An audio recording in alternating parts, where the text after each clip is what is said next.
দ্বাদশ শতাব্দীতে রোমানিয়ার পাহাড়ে একটি পুরনো দুর্গে এক পুরোহিত দ্য লেসার কি অফ সলোমন নামক একটি বই থেকে ভেলককে মানুষের জগতে ডাকার চেষ্টা করছিল। এই শয়তানকে নিয়ন্ত্রণ করতে পারলে প্রচুর সোনা পাওয়া যায়, তবে ভেলককে নিয়ন্ত্রণ করা প্রায় অসম্ভব, কারণ এটি মানুষের মনে এমন ভয় সৃষ্টি করে যে তারা নিজেদের আত্মাকে পর্যন্ত উৎসর্গ করতে রাজি হয়ে যায়। বহু শতাব্দী ধরে ভেলক বিভিন্ন মানুষ ও পরিবারকে শিকার বানিয়েছে। 1980 সালের একটি বিখ্যাত ঘটনায় কানাডার কৃষক মরিস থেরিয়ল্ট এবং তার স্ত্রীকে এই শয়তান নির্মমভাবে হত্যা করে।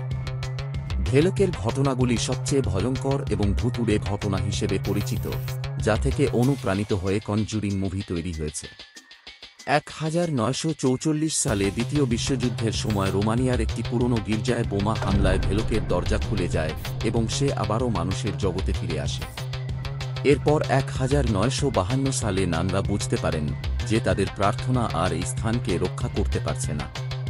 একের পর এক নানের রহস্যজনক মৃত্যু হতে থাকে। ভেলক তখন নিজের রূপ পরিবর্তন করে নানদের ভয় দেখিয়ে দুর্বল করে দিচ্ছিল। মরিস থেরিয়ল্ট নামক একজন ব্যক্তি ভেলকের শিকার হয়। ভেলক তার উপর এতটাই খারাপ প্রভাব ফেলেছিল যে প্যারানর্মাল ইনভেস্টিগেটর এড এবং লরেন ওয়ারেনকেও তার উপর থেকে ভেলকের প্রভাব দূর করতে হয়। কিন্তু শেষ পর্যন্ত মরিস ভেলকের মাধ্যমে মারা যায়। এছাড়াও 1977 সালে লন্ডনের এনফিল্ডের একটি ঘটনায় 11 বছর বয়সী জেনেট হক্সটন ভেলকের শিকার হয়। তার বিছানা দেওয়ালে আটকে যেত, সে ঘর থেকে হয়ে যেত এবং তার বদলে যেত। পরে এড এবং লরেন ওয়ারেন বুঝতে পারেন যে জেনেটকে ভেলক নামের এক ভয়ঙ্কর শয়তান নিয়ন্ত্রণ করছে।